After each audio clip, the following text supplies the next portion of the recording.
Texas A&M fall camp is well underway, but who's standing out for the Aggies?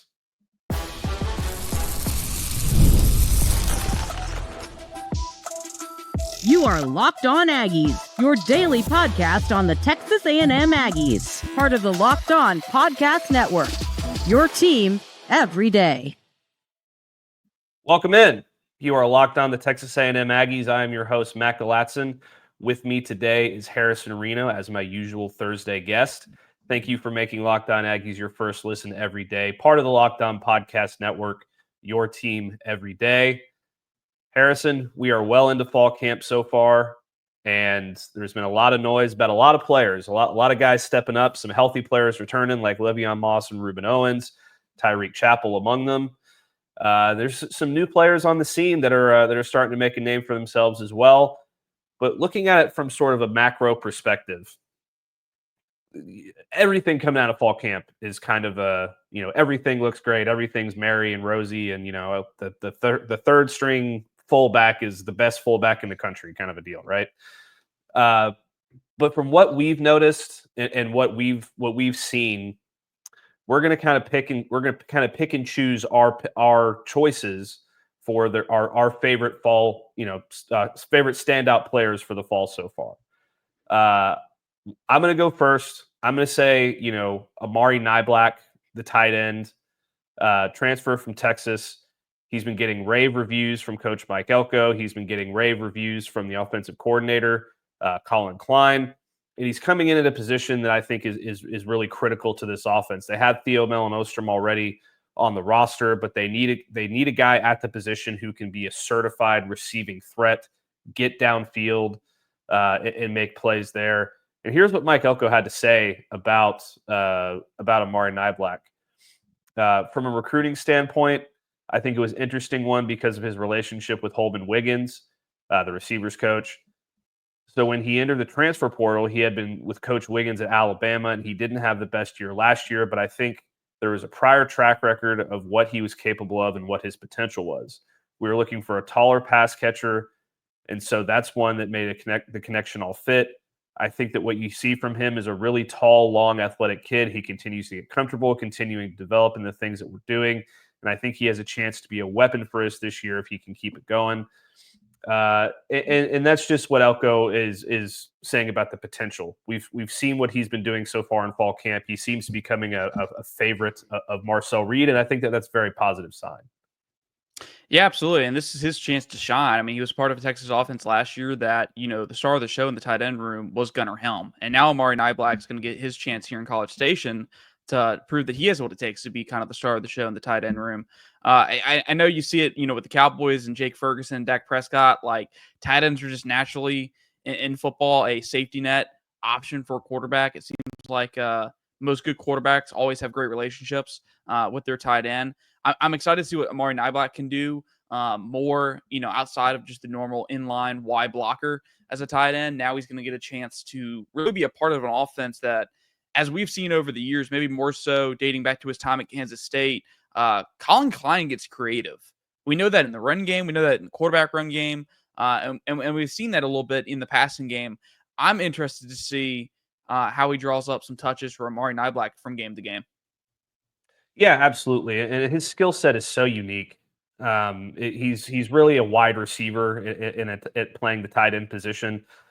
He's got great speed. He's got great athletic ability. He's got a huge catch radius. You saw glimpses of what he could do at Alabama, and you saw glimpses, albeit a little less so, at Texas. He had a hard time getting on the field there. I just don't think he ever fully grasps what was going on there in Austin from a scheme standpoint.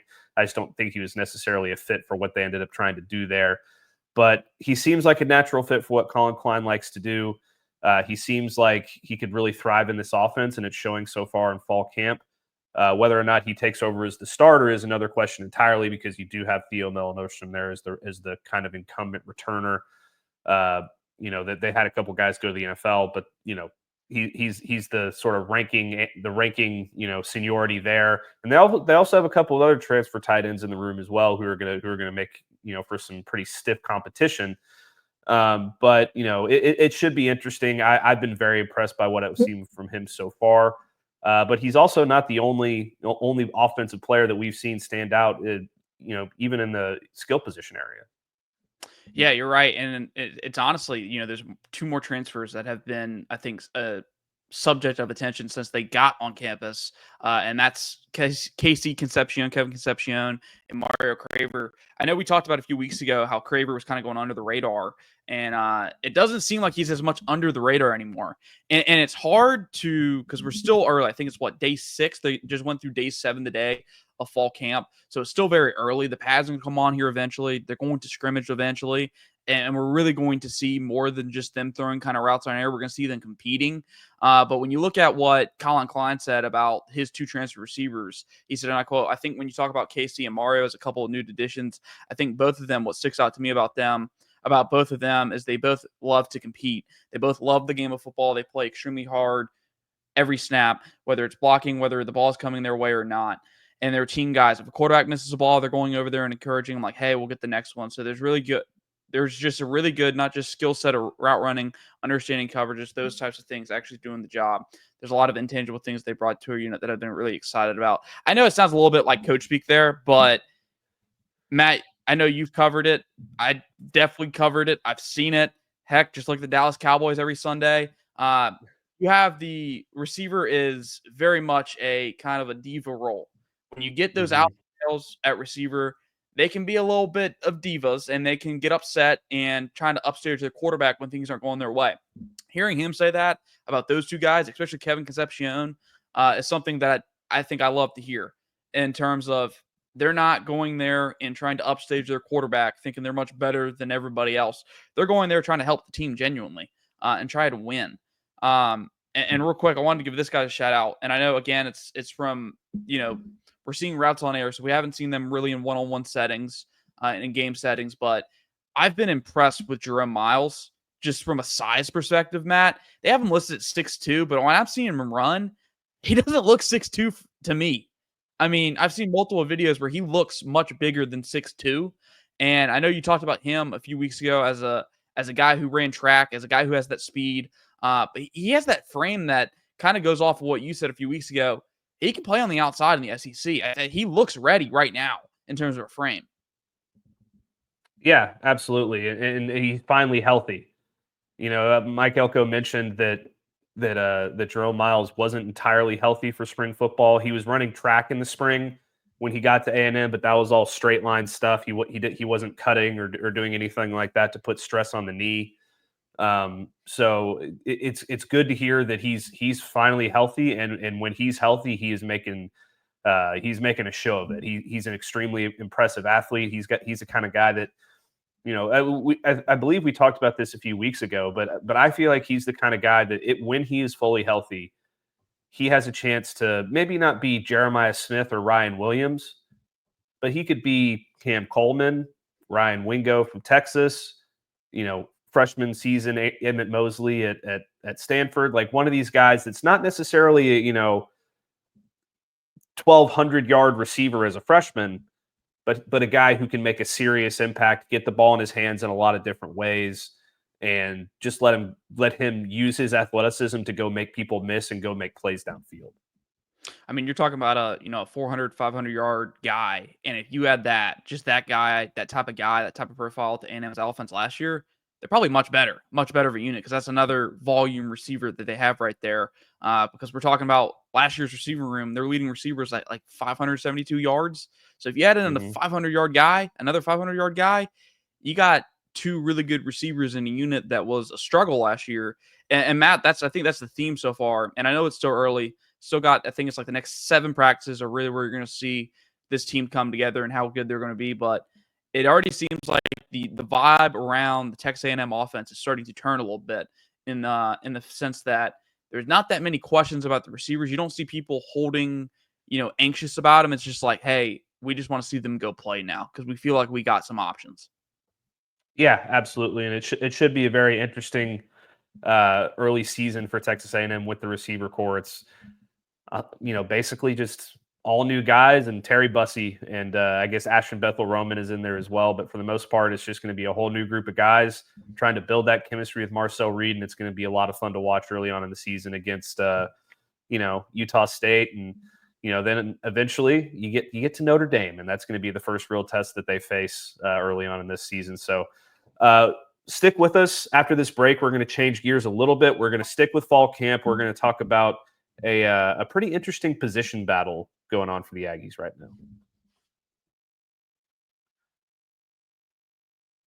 Today's episode is brought to you by FanDuel.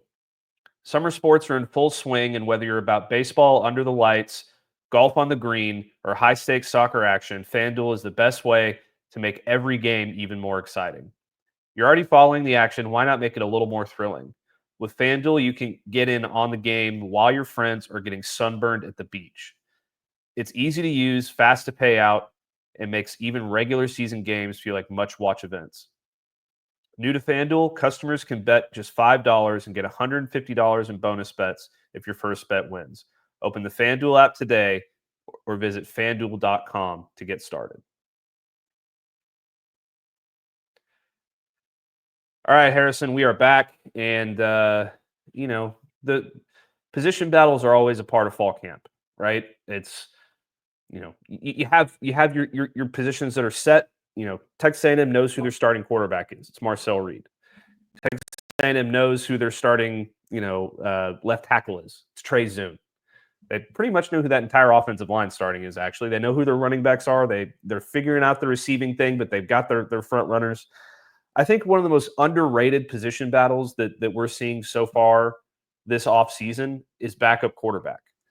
And here's why I say that. I know it's not the sexiest position battle in the entire world, and people say, oh, who cares who the backup is? We have Marcel starting. I mean, God forbid, but Marcel Reed is one play away from, turning an ankle and somebody else having to go in for a few plays or an entire half, or, maybe something else happens and you're forced to put somebody in for a longer period of time. Anything can happen. We've seen it time and time again across college football. Just cherry picking a few off the top of my head. Last year in the SEC championship, Carson Beck goes down in the first half for Georgia, and Gunnar Stockton has to come in and lead a comeback against Texas, and somehow he does it, even though he's just a true freshman. Or was he a true freshman or a redshirt freshman? I can't remember, but he was a youngster, right?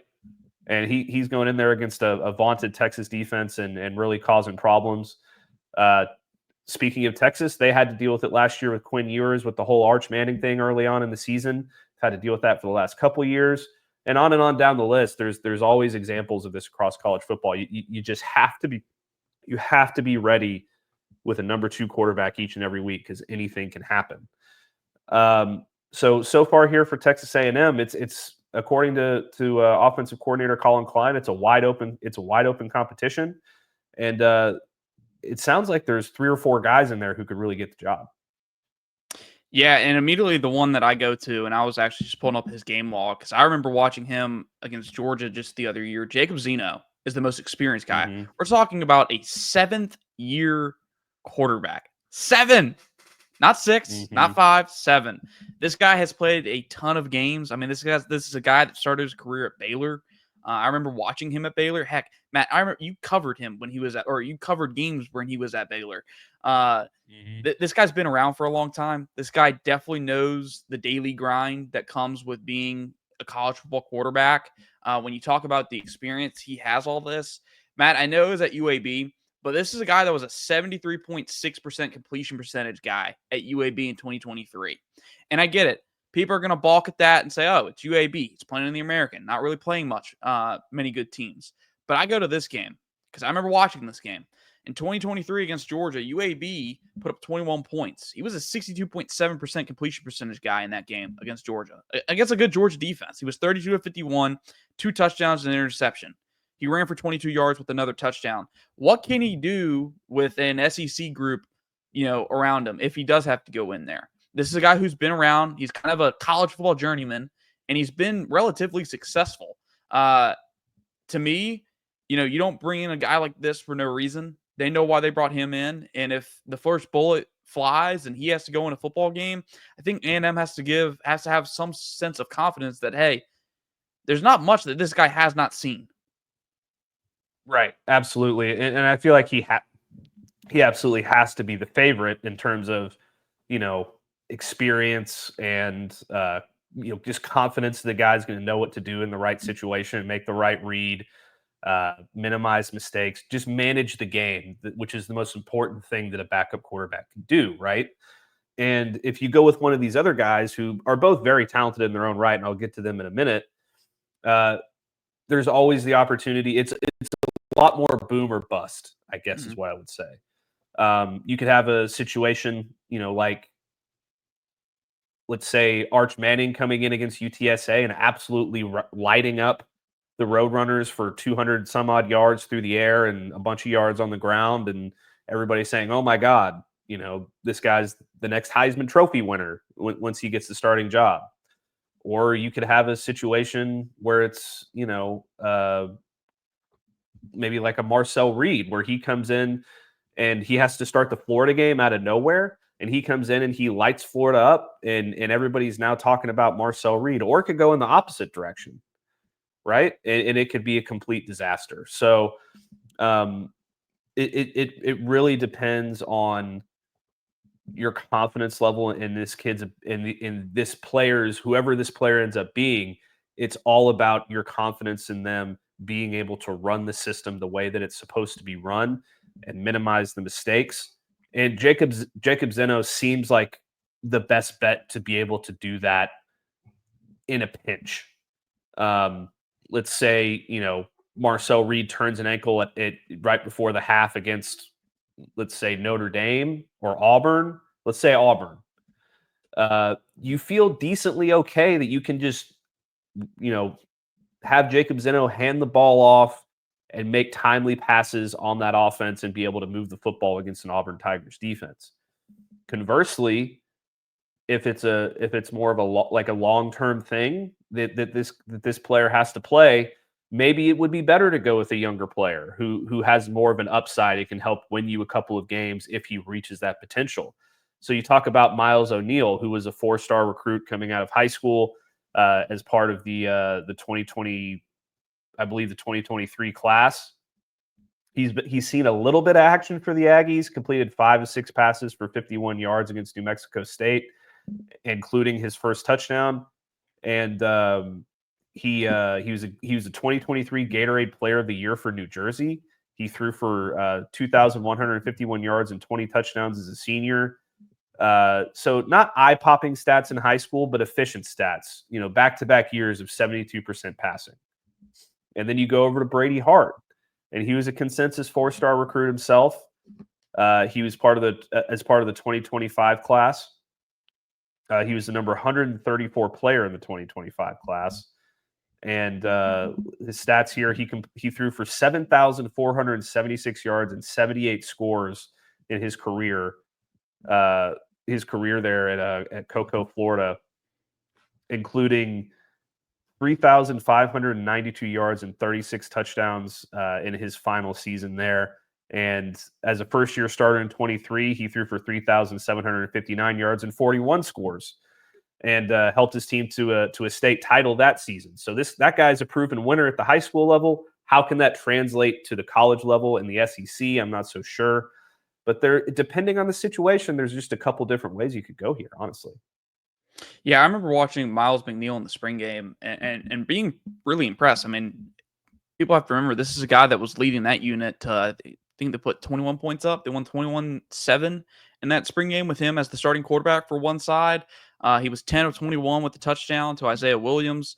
He did throw 2 interceptions, but Matt, as I think everybody talks about in the spring game, there's going to be some interceptions. It's really tough to go out there and not throw a pick because the defense knows, hey, they're throwing the ball like 70% of the time. Might even be higher. And I was impressed with the kid when he came out there and played as well as he did. And like you said, I think short term, if it's a short-term injury, they're going to put in the experienced 7-year veteran. But if it's long term, I think Aggie fans have to feel confident, maybe optimistic that maybe a Miles McNeil or a Jacob Hart is ready to go long term. And right now, just knowing kind of the way how quarterback works, the position works, unless you're one of these rare, ultra rare 5-star, 4-star quarterbacks, you really don't come in year one and start right away or even you're that, the next up in line right away.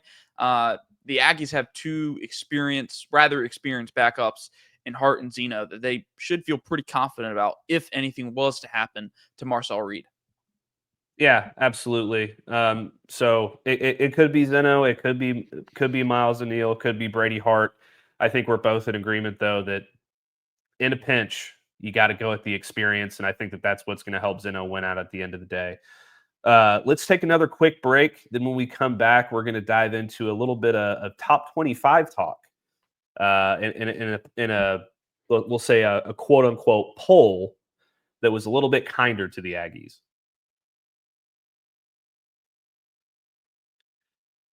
All right, Harrison, we are back, and we are going to talk about a top 25 poll.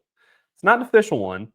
It's not the coaches poll that had the Aggies ranked all the way down at 21st, which I think that even if you're not a Texas A&M fan, you can kind of agree is just a little bit too low. Like I would understand mid-teens somewhere would be acceptable to me, 15, 16, 17, somewhere in there around some of those teams in that area, even though I think they should probably be higher. But I would be okay with that. Tied for 21st with Iowa State felt a little bit disrespectful to me. Maybe that's just me, as a guy that covers Texas A&M, being a little bit too close to it. But I don't think so. I'm pretty objective in what I do, and I know you are too. So we're waiting to see where some of these other polls shake out, and obviously every analyst under the sun is going to release their own version of the top 25 to get the clicks. So the most recent one to come out was Greg McElroy, former Alabama quarterback, ESPN analyst, one of the more respected analyst names in college football these days. And his top 25 is I have some things that I agree with it. I have some things that I am a little bit more skeptical about. But let's just jump right off the top, and we won't keep people waiting. He has Texas A&M ranked at number 13 overall, which I think is pretty fair. He has them ranked above Michigan, who I don't even know why they're this high either. Above Oklahoma, above Florida, above Ole Miss, above Indiana, and just right behind Arizona State. He has USC at 11, which I'm not so sure about, but some people like what they're doing over there in LA. And then Miami at 10. So he has, he's got them in there with some pretty good company, higher than a lot of teams that I think are some pretty dang good football teams. Do you think this is a solid spot for them? I like it. I think especially in terms of if we're going to project where they're at, finish the year, I think anywhere from 11 through 17, 18, I think is a nice projection. We're talking about a top 20 finish. I think that needs to be the expectation for this team. And to start at number 13 going into the year, I think you have to feel pretty good. I mean, we talked about this on another show. They have so much returning production or returning experience at some of these positions. I mean, you talk about you have four, I believe it's 4 out of the 5 or all 5. It's all 5 starters on the offensive line. You have a technically it's their top 6 players on the offensive line are all returning. Yeah. And you have a quarterback who started in at least 6 games. You have your both starting running backs. I mean, really, the only questions about this team, and they answered on paper, they answered their question at receiver. They have guys. Now it's just about, hey, go out and prove it. And then defensively, it's how do you replace the front 7? And then how much does that front 7 improve and how much does the secondary improve? And I know it sounds like a lot, but when you compare it to these other teams, Miami's breaking in a new quarterback in Carson Beck. They lost their top 4 receivers. You look at Oregon. Oregon lost Dylan Gabriel. Ohio State replaces their whole damn team. Garrett Nussmeier and LSU. I have plenty of things to say about Brian Kelly, maybe for another show. If it was a different logo, Matt, I feel like this A&M team would probably be rated even higher. If you take the A&M logo and you replace it with a generic, not even giving away and say, hey, here's their returning production, here's their returning experience, here's their strength, here's their weaknesses, where would you rank them, blind rank them? They're probably right around maybe a little bit higher than what they are in this one. Yeah, I mean, if you're going by that kind of by that kind of metric, I'd have him in the top 10. Just if the blind resume thing that you see on TV all the time. This quarterback threw for 3,000 yards and 35 touchdowns with 12 interceptions, and this quarterback threw for 3,500 yards with 25 touchdowns and 15 interceptions. Which one's better? You know what I mean? Yeah. So I agree with you. I think that if there might be a little stigma attached to what's going on over at A&M. I think Mike Elko is going to break that stigma, and I think that they're probably going to, be an outside of the what do you call automatic qualifiers, right outside the automatic qualifier, but inside the playoff, kind of in that back half, back third with 11, 10, 11, 12, somewhere in there. That's the kind of ceiling this team has in year 2 under Mike Elko because they return so much. Yeah, I mean, I think this is a much kinder spot for them. I just think that, I think that I think you're right. I think there is kind of a stigma attached to this football team. And just kind of looking at this list, it seems like McElroy was very weighing heavily the returning experience / production aspect. I mean, this is the first top 25 I've seen. Clemson number 1. They obviously have a lot returning. Penn State has which a lot I'm returning. okay with, by the way. I think Clemson is very good. I like Clemson this year going into this year. I think they put some things together at the end of last year that I think can take him forward. Notre Dame has some stuff returning. Obviously, probably the best running back in college football coming back. And then there's Texas, who's the perennial favorite. Then you get into the teams where they do have some things returning, but there's some questions elsewhere. Alabama, Georgia, LSU, Ohio State, Oregon, Miami. I mean, you can, outside of the top 2, you can poke some holes in terms of like on their rosters in terms like, hey, these are some questions. I think Clemson and Penn State might be the only 2 where it's like there's not as many holes to poke in their roster. It's more so like, hey, can they get over the hump? I mean, it's been the question with James Franklin since he was born. Can the man win a big game? He is, people call him the Mark Richt of the Northeast. No shot against Mark Richt. That's a good coach, but he has not beaten a top 10 team since he's been there. Yeah. I'm going to fight back with you a little bit on that. I think that you could probably poke more holes in Penn State than you can in a Texas or who is that number 3 team? Notre Dame. I think Notre Dame's way too high on this list. So here's my issue. I think Clemson's fine number 1 because I think they're going to have 6 first-round picks next year. Penn State is one of the top 5 teams in the country, whatever. Notre Dame, I do not think they are. I think Texas A&M is going to go into. Yeah. I think they're going to go into South Bend and they're going to beat Notre Dame. Texas is probably a top 5 team. Alabama is a top 10 team. I don't know that they're number 5, but my biggest problem on this list, and we're going to wrap it up here in a second, Harrison, because I don't want to drag on too long talking about other teams. But my big problem here is how can you ever put the Georgia Bulldogs outside of the top 5 until they consistently start, finishing outside the top 10 in the final polls. This is still a Kirby Smart coach team. They have a lot of additional weapons that they added offensively. They still recruit like they are the University of Georgia. So it's really hard to imagine that they're gonna 6 just seems too low. I hate poking the bear, and if you don't put Georgia number 1 or number 2, Kirby Smart's going to use that as fuel to, just a little bit of extra wood on the fire for those guys down there in Athens. So I don't like that Greg McElroy did that. I don't think that most people are going to make that same mistakes, particularly in the AP poll. But irregardless, A&M at 13, I do think is a pretty solid spot. I think that when you look up at the end of the year, you're going to see that A&M is right in the thick with a lot of these thick of it with a lot of these top 10 teams. But that's going to do it for another episode of Locked On Aggies. Thank you so much for making Locked On Aggies your first listen today. For your second listen, check out the Portal Show. Brian Smith has the latest rumors, portal entries, and signings. You can be the most informed fan on the rapid changes to the college football landscape. Find the Portal Show on YouTube or wherever you listen to your podcasts. Don't forget to like the video, subscribe to our channel, give me a follow over on Texas A&M Aggies on SI and on X at Galatzan. Follow Harrison on X at Harrison Reno, and we will catch you next time.